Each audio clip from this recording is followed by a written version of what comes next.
पालकमंत्री माननीय नामदार चंद्रकांत दादा पाटील, मंत्री उच्च व तंत्र शिक्षण, वस्त्रोद्योग आणि संसदीय कार्य, महाराष्ट्र शासन यांच्या हस्ते या ठिकाणी ध्वजारोहण संपन्न होणार आहे.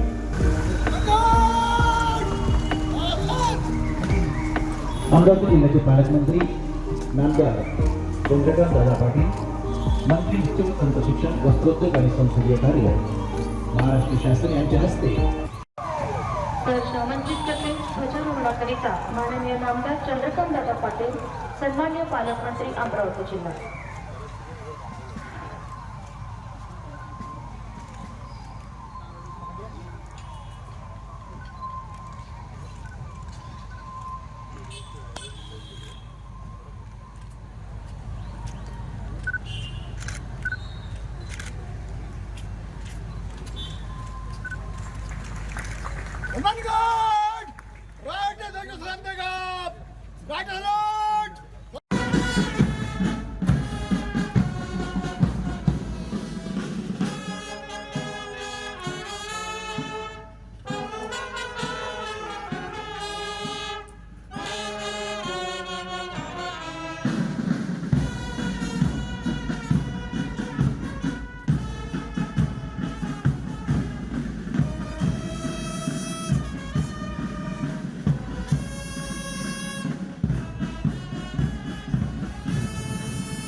म्हणून उल्लेखनीय कामगिरी त्यांनी बजावली आहे.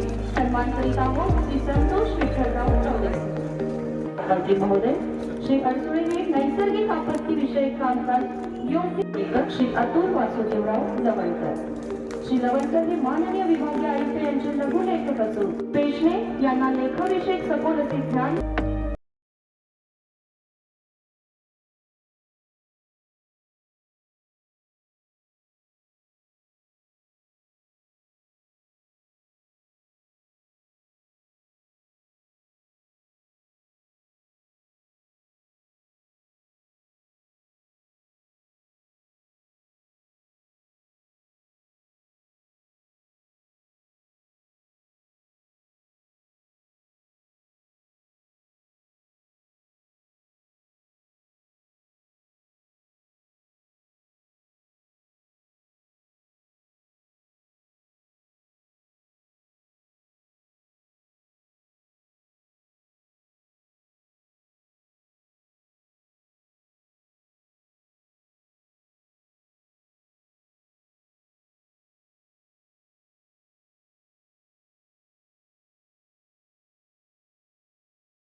वेळेचे अतिशय शिस्तीने पालन करतात. टाळ्यांच्या गजरात पुढील सर्वांची पाहिजे श्री नरेंद्र विनायक श्री उद्धव काळे, नायब तहसीलदार व उपजिल्हाधिकारी यांचे आस्थापने. पुढील सन्मानार्थी कुमारी उषा भाऊराव गवई, कुमारी कविता मेहते, महसूल ज्ञान असून सदर प्रसंगी योग्य रीतीने विद्या हाताळणारे संवाद या ठिकाणी मान्यवरांच्या उपस्थितीत संपन्न होतो.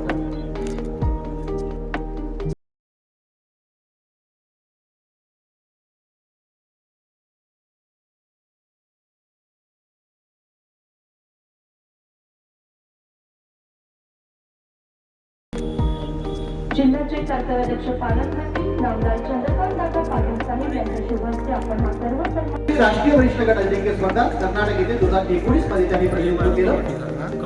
34व्या राष्ट्रीय वरिष्ठ गट अजिंक्य स्पर्धा बुलढाणा येथे प्रतिनिधित्व केलं. गुणवंत खेळाडू श्री सर्वेश रवींद्र मेन आट्यापाट्या.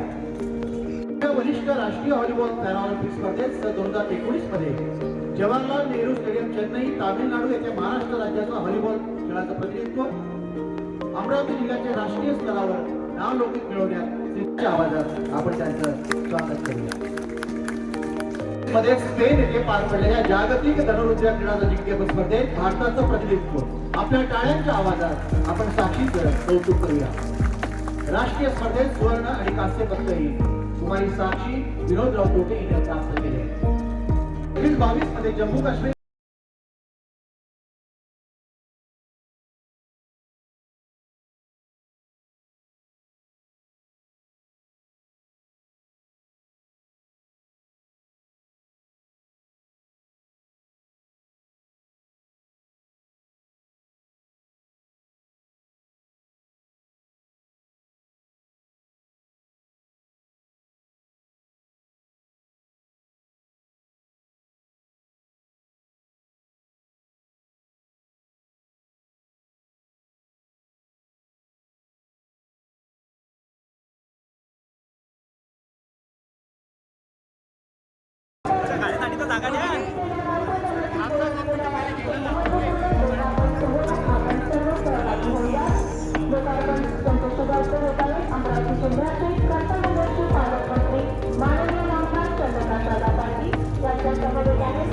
सुरुवातीला आता जे वेगवेगळ्या क्षेत्रातले पुरस्कार दिले गेले किंवा प्रशस्तीपत्र दिले गेले त्या सगळ्यांचं खूप मनापासून मी अभिनंदन करतो. सरकारी कर्मचारी जेव्हा पुरस्कारित होतो त्यावेळेला विशेष आनंद होतो. याचं कारण शासन प्रशासन संस्था व नागरिकांचे सर्वंकष प्रयत्न आपण सर्व क्षेत्रात प्रगती करीत आहोत. समाजातील वंचित गरीब अनाथ दिव्यांग ज्येष्ठ नागरिक महिला या सर्वांच्या विकासासाठी सर्वसमावेशक विकास प्रक्रिया शासनाने केली. शासनाच्या विविध कल्याणकारी योजना सेवांचा लाभ सर्वसामान्य जनतेला देण्यासाठी राज्यात विविध कल्याणकारी योजना राबवण्यात येत आहेत. नुकतीच मुख्यमंत्री माझी लाडकी बहीण योजना सुरू करण्यात आली असून या योजनेतून पात्र महिला लाभार्थ्यांना दरमहा 1,500 रुपयांचे अर्थसहाय्य लाभणार आहे. लाभांना सुरुवात झाली. कालपासून अकाउंटला पैसे यायला सुरुवात झाली.